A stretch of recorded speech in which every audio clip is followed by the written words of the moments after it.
Oi, gente, sejam bem-vindos ao meu canal. Se você é novo por aqui, eu costumo falar sobre casos criminais reais nas quartas. E em breve eu vou voltar com o quadro de sexta-feira que se chama Make Mitos e Lendas, onde eu falo sobre mitos e lendas enquanto me maquio. Então, se você gosta desse tipo de conteúdo, não se esqueça de se inscrever e deixar seu like, que é muito importante para a divulgação do canal. E antes de continuar esse vídeo, eu quero agradecer a todos os novos seguidores. Tenho que admitir que eu estou um pouco assustada porque chegou muita gente nova do nada, mas não estou reclamando, pelo amor de Deus, não vai embora. Pra vocês terem noção, eu tinha feito uma meta de finalizar 2020 com 2.000 inscritos. No dia 1º a gente tinha 2.600 e eu não sei o que aconteceu, que hoje, no dia 11 de janeiro ainda, estamos com 13.000. E eu só quero agradecer e dar boas-vindas a todo mundo que chegou agora, sejam muito bem-vindos. E para comemorar a chegada aos 10.000 inscritos, que por sinal foi hoje também, então hoje a gente bateu 10 e batemos 13 em um dia só, eu vou fazer uma semana de serial killers femininas. Então, se tem alguma serial killer feminina que você conheça e quer que eu traga nessa semana, só comenta aqui embaixo e também pode comentar outros casos de sugestões de casos criminais, mitos ou lendas que eu anoto tudo e tento trazer o mais rápido possível. E o caso de hoje eu já queria trazer aqui pro canal desde o ano passado, quando eu vi no canal de uma gringa chamada Eleanor Neal. Eu vou deixar o link do canal dela e também o link do vídeo específico sobre esse caso aqui na descrição. E esse caso é aquele tipo de caso que a gente fica com muita raiva e com muita indignação com tudo que aconteceu e pelo fato de ser um caso que poderia ter sido prevenido.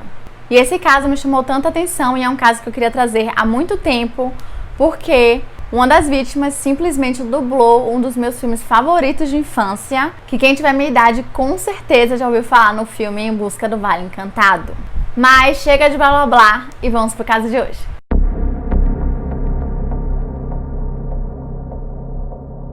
Joseph Boris nasceu no dia 26 de novembro de 1932 em uma área industrial da Hungria e infelizmente ele nunca conheceu seu pai, que pelo que eu entendi era casado com uma mulher e então se envolveu com outra mulher com quem ele teve Joseph, mas ele nunca quis saber do filho e mais tarde isso acabou se tornando um motivo de piada, fazendo com que Joseph sofresse muito bullying na escola, tanto por parte das crianças quanto dos professores. Aos 19 anos de idade, Joseph fugiu da Hungria após escapar da ocupação soviética em 1956. Inicialmente, ele foi para a França, onde se casou com outra refugiada húngara chamada Clara. O casal teve 2 filhos, o primeiro nascendo logo em 1957, chamado Barna, e a segunda nasceu em 1958, chamada Eddie. Não demorou muito até que Joseph passasse a desenvolver um problema com bebida e começou a abusar fisicamente de sua esposa. Então, em 1964, a família se mudou para Nova York e foi lá onde o abuso acabou se estendendo para o filho Barna, o que levou Clara a fugir com seus filhos para o Arizona, mas Joseph o seguiu em uma tentativa de reconciliação. E por incrível que pareça, o relacionamento deles realmente começou a melhorar e Clara acreditava fortemente que Joseph tinha parado de beber e que tinha mudado. E ele até conseguiu um trabalho como encanador e foi lá onde ele conseguiu o apelido Arizona Joe, mas infelizmente a felicidade deles durou pouco. Pouco mais de um ano da reconciliação, Joseph, por uma razão desconhecida, jogou uma frigideira em Clara e então obviamente ela pediu divórcio e Ed, a sua filha, jurou que nunca mais ia falar com ele e também fez Barna prometer a mesma coisa. E agora que Joseph não tinha mais família, afinal ele estragou isso, ele se mudou para Califórnia, onde continuou a trabalhar como encanador e foi lá que ele conheceu Maria Virovax, que era uma garçonete em um restaurante de Los Angeles que era conhecido por ser um ponto de encontro de imigrantes. E Maria também era imigrante húngara que havia fugido do país após a ocupação soviética e também aparentemente ela fugia de seu pai, que abusava fisicamente e psicologicamente dela. E quando Maria viu Joseph, ela se encantou por ele quase que imediatamente, amor à primeira vista. Afinal, ela achou ele um homem muito bonito e também encantador, cavalheiro, aquela coisa toda. E outra coisa que chamou a atenção dela foi que Joseph pagava todas as suas bebidas com notas de $100.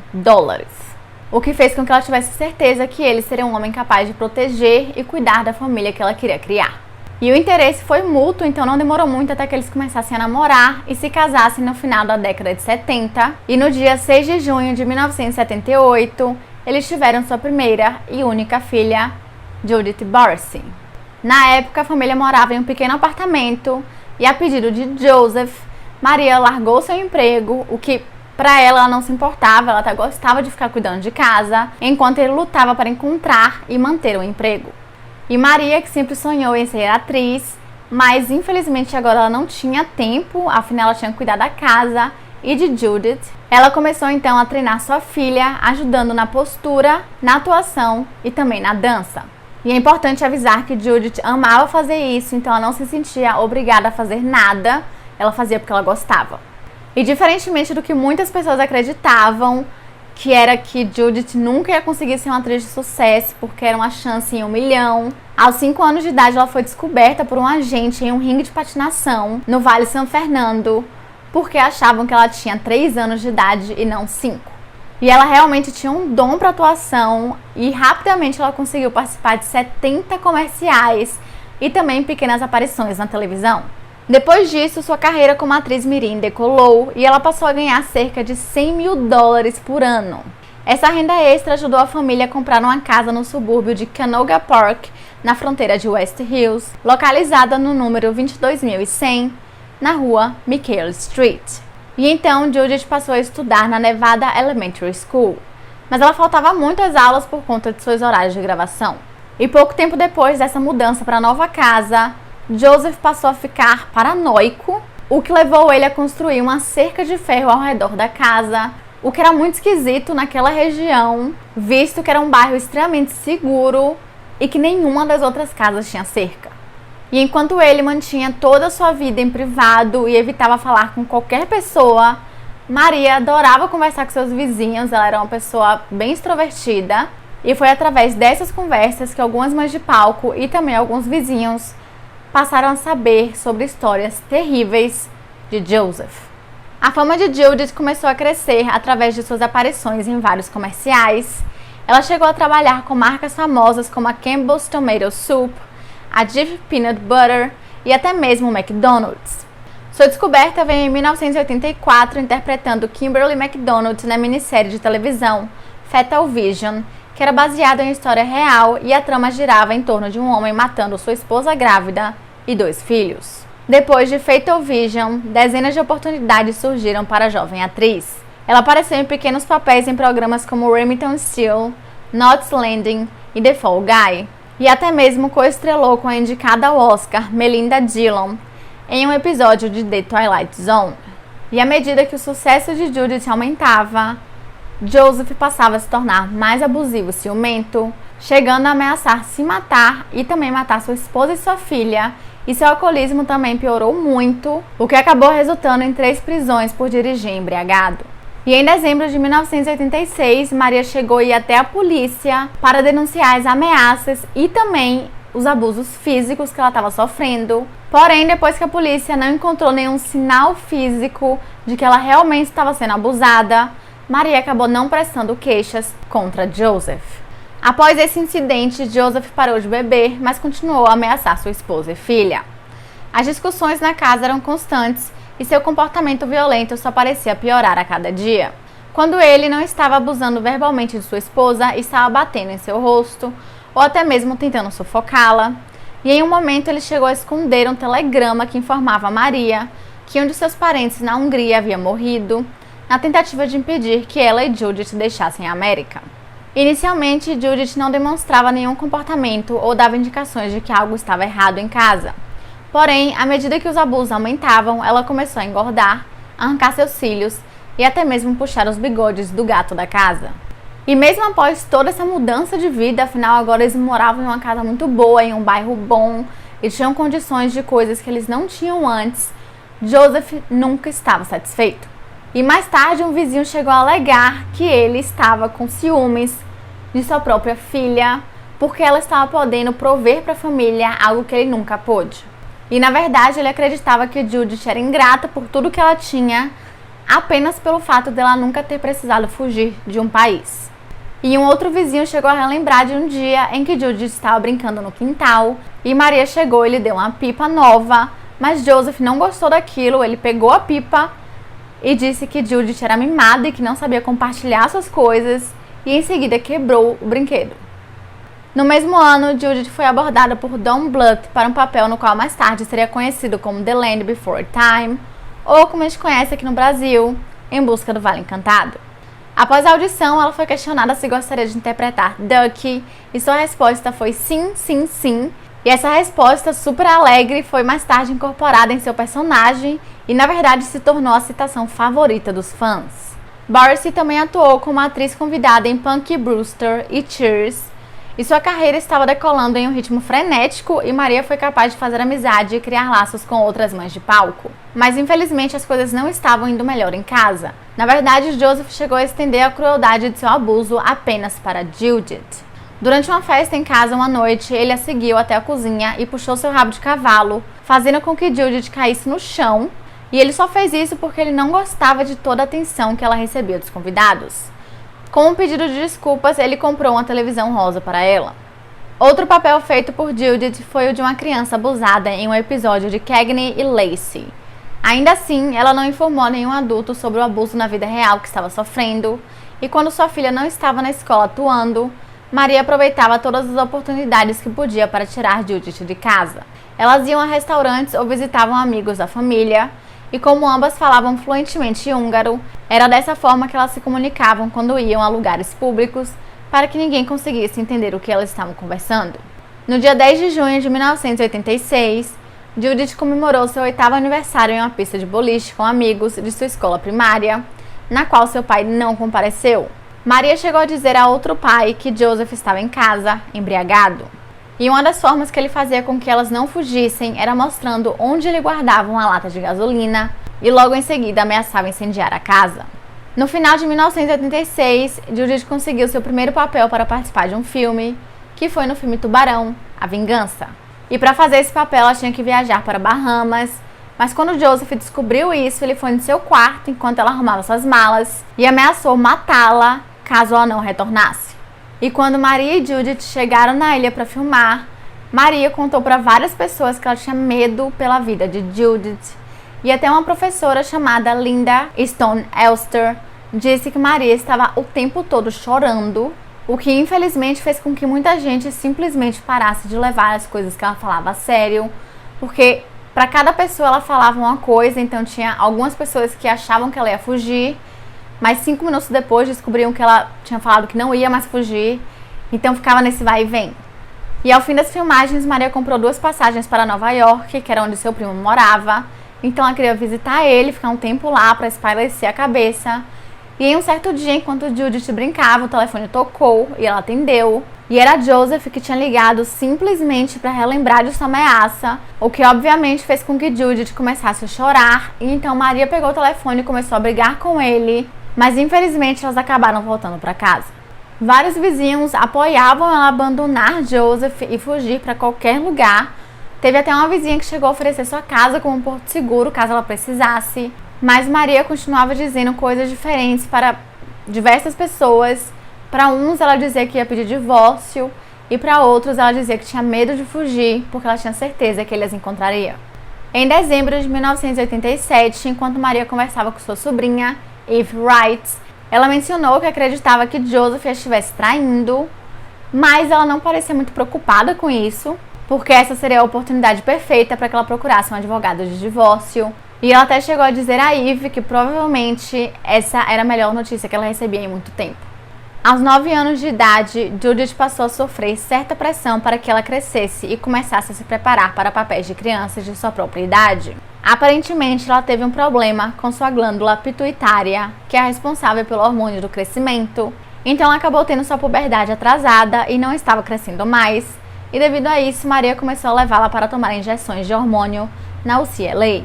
Apesar desses problemas, ela conseguiu interpretar a versão jovem de Carol Silver em Growing Pains, o que foi um sonho que se tornou realidade porque ela era uma grande fã do show. E no set, ela passou um tempo com a integrante do elenco, Tracy Gold, que via Judith como uma irmã mais nova, e não demorou muito até que Tracy soubesse do abuso.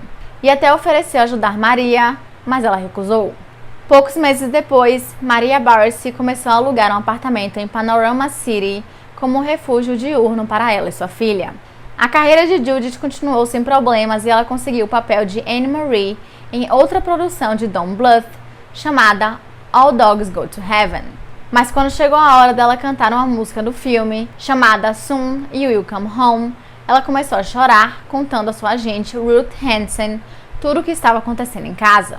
Imediatamente, Hansen mandou que Maria fosse a um psiquiatra infantil em ensino, e após uma sessão, o médico denunciou Judith às autoridades como uma criança abusada, e o Departamento de Serviços de Proteção à Criança de Los Angeles se envolveu. Maria foi questionada extensivamente, mas não se sabe se Joseph Borsi foi investigado ou não. Em junho de 1988, Joseph entrou em contato com Borna, o seu filho, que disse a Ed que seu pai estava ansioso para revê-los e fazer as pazes. E foi nessa ligação que ele disse a Borna e a Ed que eles tinham uma irmã e também que ele havia se casado novamente e que por conta disso ele queria muito que eles fossem visitá-los. E Borna, que estava com 30 anos de idade, aceitou o convite de primeira e Ed acabou hesitando, por motivos óbvios, mas ao mesmo tempo ela estava muito curiosa para conhecer sua irmã. E os dois acabaram chegando em Los Angeles bem a tempo do 10º aniversário de Judith. E depois de alguns dias eles estavam prontos para perdoar o seu pai. Porém, algo no comportamento de Judith fez com que Ed hesitasse. Ela então decidiu puxar Maria para o canto e perguntar o que estava acontecendo. E foi quando ela teve a confirmação de que ambas estavam sendo abusadas por Joseph. E Ed chegou a dizer para Maria pegar Judith e ir embora, mas Maria tinha outros planos. Ela estava deixando a casa tão bagunçada a ponto de ser nojento e ela acreditava que Joseph não aguentaria viver naquelas condições e então ele iria embora. De acordo com Ad, Maria estava se prendendo tanto à ideia de que ela e Judith tinham trabalhado bastante para conseguir aquela casa e tudo que tinha lá dentro e que quem deveria sair de lá seria Joseph e não elas. No início de julho do mesmo ano, Joseph, que já estava começando a suspeitar de algo, decidiu seguir Maria até o apartamento em Panorama City. Quando ele viu que ela estava carregando algumas caixas, ele a confrontou, mas Maria disse que estava apenas ajudando uma amiga a se mudar. Pouco tempo depois, Maria disse a uma amiga que planejava descontar um cheque de $12 mil de Judith antes que o marido pudesse pegar esse dinheiro, e tudo indicava que ela finalmente estava se preparando para deixá-lo e levar Judith embora de uma vez por todas. Ela também notificou ao CPS que estava se divorciando de Joseph e que se mudaria em breve para o apartamento com sua filha. A assistente social acreditou no que ela disse, sem nenhuma evidência de que ela realmente faria isso, e sem ao menos ir visitar a casa, e então fecharam o caso de Judith no mesmo dia. Na manhã de segunda-feira do dia 25 de julho de 1988, Judith foi vista andando de bicicleta pelo bairro, e naquele mesmo dia ela tinha uma reunião com o Hanna-Barbera Studios sobre um papel de atuação em um próximo filme de animação. Mas por razões desconhecidas, Judith nunca foi a essa reunião e Maria também nunca chegou a ligar para dizer o porquê. E especula-se que naquela mesma manhã, Joseph e Maria teriam brigado e Judith acabou ficando muito chateada para ir. O que sabemos com certeza é que Judith colocou sua camisola e foi para a cama e em seguida Maria fez o mesmo. Mas Joseph não, e ele teria ficado pensando o que ele faria em seguida. Os investigadores do caso acreditam que ele de algum modo descobriu o plano de Maria de fugir e morar no apartamento e que ele nunca mais veria Judith e que talvez ela teria até ameaçado ele com uma ordem de restrição, o que provavelmente o teria irritado muito. E de acordo com Ad Borsi, o pai dela simplesmente teria explodido. Por volta da meia-noite, Joseph pegou sua pistola calibre 32 e entrou no quarto da filha. Ela morreu instantaneamente com um único tiro na cabeça, acima da orelha direita. E acredita-se que ela estava acordada, e ao ouvir o tiro, Maria teria saído correndo de seu quarto pelo corredor para confrontar o seu marido, e teria tentado lutar pela arma, mas acabou sendo dominada e forçada a se ajoelhar, e foi quando também recebeu um tiro na cabeça.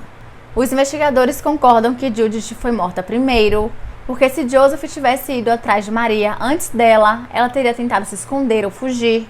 Portanto, seu corpo estaria em outro lugar da casa e não em sua cama. E por mais esquisito que seja, Joseph continuou na casa pelos próximos 2 dias, vivendo a vida como se nada tivesse acontecido. E Ruth Hansen, que era agente de Judith, quando foi informada que ela não tinha comparecido à reunião, ela decidiu ligar para a casa dos Borsi no dia 26 de julho, por volta do meio-dia. E ela ficou bem surpresa quando quem atendeu foi Joseph e não Maria, como de costume, e ela perguntou se ele sabia onde elas estavam, e ele disse que elas teriam ido embora para San Diego e que um carro preto as seria buscado. E para ficar ainda mais estranho, ele ainda acrescentou que ele só estava na casa para pegar suas coisas e dar o seu último adeus. Mas obviamente Ruth não caiu naquela desculpa e então decidiu ligar mais tarde para ver se dessa vez Maria iria atender, mas infelizmente ninguém atendeu. Às 8h30 da manhã do dia 27 de julho, uma vizinha que saiu para regar o seu jardim, chamada Eunice Daly, ouviu uma explosão vindo da casa dos Borsey e ela viu também que estava saindo fumaça do telhado. E rapidamente a residência já estava repleta de bombeiros, paramédicos e policiais, e quando as chamas foram apagadas, foram descobertos 3 corpos. Maria Borsey, de 48 anos de idade, que estava no corredor da residência. Judith Borsey, que estava com apenas 10 anos de idade, foi encontrada em sua cama. E perto de sua cama estava a tampa de uma lata de gasolina. E na garagem, os bombeiros encontraram o corpo de Joseph Borsey, que estava com 55 anos de idade e com um ferimento auto-infligido na cabeça. E mais tarde foi concluído que a explosão que Eunice havia ouvido, na verdade, era o barulho do tiro da arma que Joseph havia usado para tirar sua própria vida. O legista concluiu que todos os 3 membros da família Borsey haviam morrido antes que o incêndio pudesse realmente se espalhar, pois nenhum de seus pulmões mostrou sinais de inalação de fumaça. Embora houvesse confusão sobre o dia em que Judith e Maria foram assassinadas, acabou sendo confirmado que elas estavam mortas há mais de 24 horas, mas menos de 48. A certidão de óbito de Judith lista a data de sua morte como 27 de julho, porém, esse foi o dia em que seu corpo foi encontrado e não o dia que ela foi realmente assassinada. Judith e Maria Borsey foram enterradas uma ao lado da outra em túmulos não identificados no dia 8 de agosto na Forest Lawn Memorial Park, e em 2004 os fãs organizaram uma campanha de doações e as duas finalmente receberam suas lápides. Aproximadamente 2 meses após a morte da família Borsey, o LA Times noticiou, no dia 7 de setembro de 1988, que o CPS foi repreendido por um painel consultivo de condado por abandonar suas investigações sobre as ameaças que Judith e Maria estavam recebendo. E o resultado foi que mais fundos fossem arrecadados para que os assistentes sociais não ficassem supercarregados com o tanto de casos que eles tinham que investigar, e que antes de um caso ser encerrado, a casa tem que ser visitada e a criança tem que ser entrevistada. 3 dos projetos de Judith foram lançados após sua morte. The Land Before Time, ou Em Busca do Vale Encantado, estreou em novembro de 1988, tornando-se uma lembrança em um filme amado por todas as crianças, inclusive eu, e é o papel mais famoso de Judith. Curiosamente, a maioria das pessoas aprende sobre sua triste história quando pesquisam sobre o que ela está fazendo hoje em dia. O papel final de Judith foi em All Dogs Go to Heaven, que foi lançado em 1989, e ela havia completado todas as suas falas, mas outra atriz teve que fazer as canções de Anne Marie, devido à relutância de Judith em interpretar tal música pesada. E a música de encerramento do filme, Love Survives, foi criada e dedicada a ela, e para quem quiser ouvir, eu vou deixar o link aqui na descrição do vídeo. Borna Borsey acabou falecendo em 1995 após ele cair de uma ponte em Scottsdale. E na época parecia que ele estava lutando contra o alcoolismo e também estava morando nas ruas. Então muita gente acha que ele se suicidou, mas isso não é confirmado, então não se sabe se a morte realmente foi acidental ou não. E a Addie Borsey acabou sendo diagnosticada com câncer de mama em 1997. Mas ela conseguiu lutar contra o câncer e escreveu 2 livros e também se casou. Mas infelizmente ela morreu em 2008 com 50 anos de idade. Mas eu não sei se o câncer voltou ou se foi alguma outra causa. A casa em que o crime ocorreu foi reparada após o incêndio e foi vendida para a família Bernal, que não sabia da tragédia que havia ocorrido ali. Mas de acordo com eles, não demorou muito até que começassem a sentir que estavam morando em uma casa mal assombrada. A família relatou que sentiam pontos frios na casa e que a porta da garagem ficava abrindo sozinha. Gabi Bernal, que dormia no mesmo quarto que era o de Judith, afirmou que sofria de pesadelos terríveis que ela atribuiu aos assassinatos. E após quase 2 décadas morando na casa, eles decidiram fazer uma renovação através de um programa de televisão chamado Murder House Flip, que é um programa que vai em casas mal assombradas e meio que renova as casas, dando uma nova energia para aquele lugar. E geralmente essas casas são casas em que ocorreram algum homicídio. E a família Bernal disse que ficou extremamente emocionada quando viu o novo visual da casa e que quando eles pisavam, eles não sentiam mais a mesma energia pesada que tinha antes. E é isso, gente. Esse foi o vídeo de hoje. Eu espero que vocês tenham gostado. Se vocês gostaram, não se esqueçam de se inscrever, deixar seu like, que é muito importante para a divulgação do canal. E também não se esqueçam que se vocês têm alguma sugestão de casos criminais, mitos ou lendas, é só comentar aqui embaixo que eu anoto tudo e tento trazer o mais rápido possível. E novamente, muito obrigada aos novos seguidores e sejam muito bem-vindos. E é isso. Até semana que vem.